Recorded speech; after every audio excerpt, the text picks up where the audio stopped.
start by looking at the book of Hebrews chapter 11, verse 8 to 10. Hebrews 11.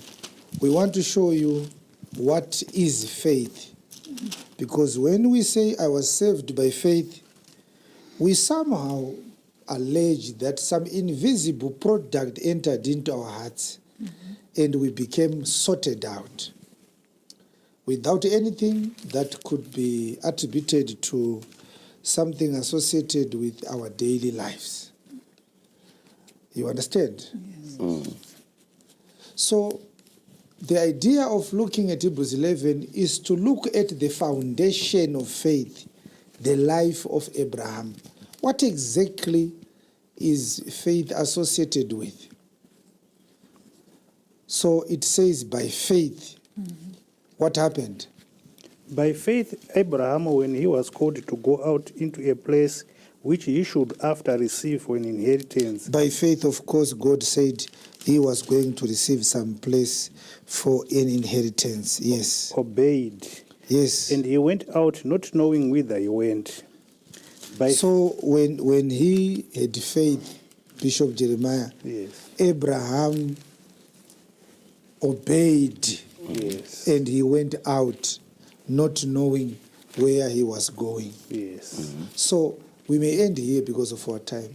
So whatever faith is, we don't know, is it in vapor form? Is it solid? Is it liquid? Let's leave it vague as it is. We will look at it later to look into the finer details. Yes. But as it now, what we see in Abraham is that when it entered into Abraham, yes, it propelled him yes, to obey God. Yes.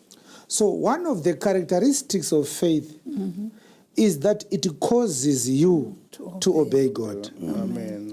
So one who struggles to obey God yes, has no faith. Yes.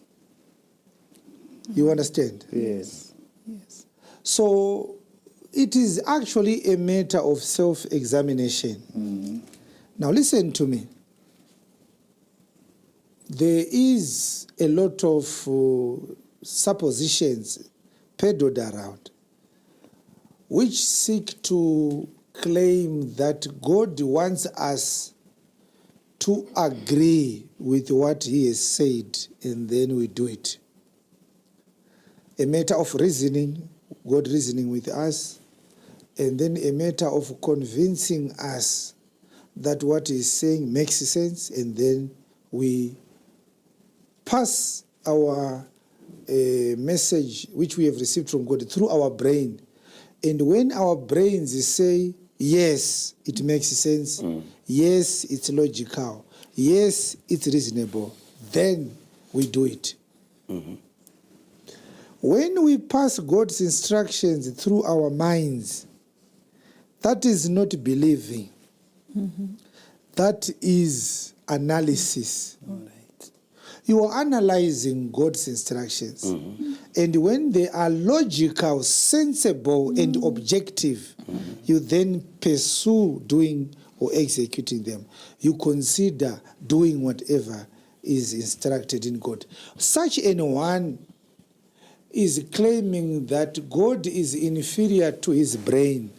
Because after God has spoken, you still need to weigh God's words on the balance of your conscience, on the balance of your mind and your brains. Only after your brains say, okay, will you follow God. That is not what Abraham did. Because for Abraham to leave Haran and go to Canaan, it needed to make sense if he wanted to use his logic. He needed to look at the pros and cons.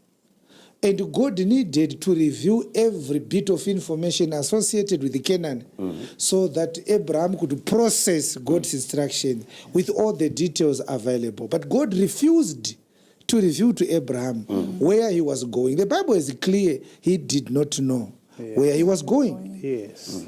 So Abraham left Haran, not because of his conscience, not because of his mind. He was actually unaware of where he was going.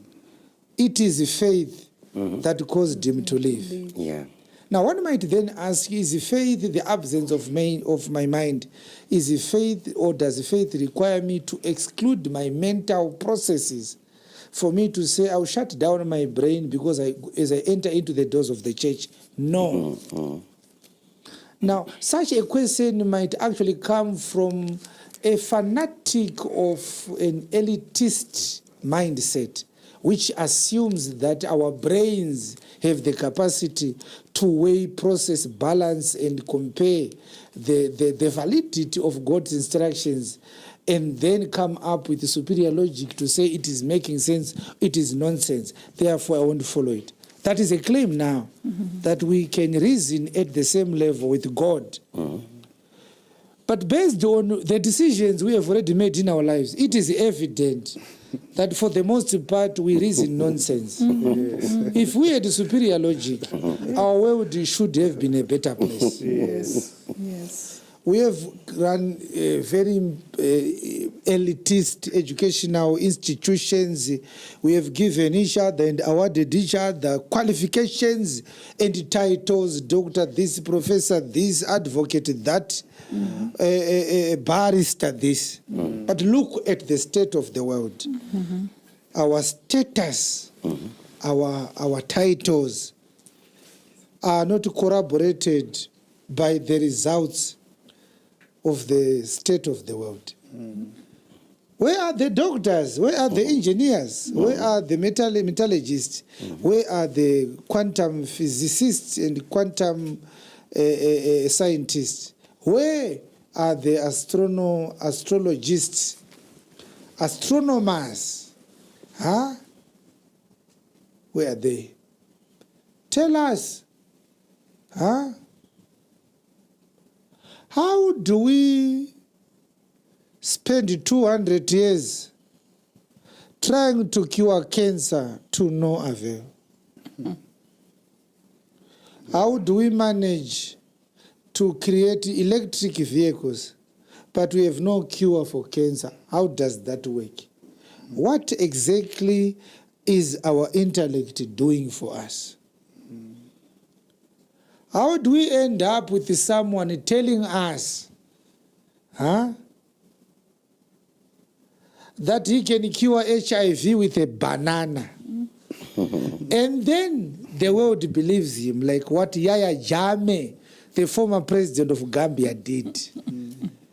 How can we believe that the Indian Ocean belongs to Yoweri Museveni? How can we believe that?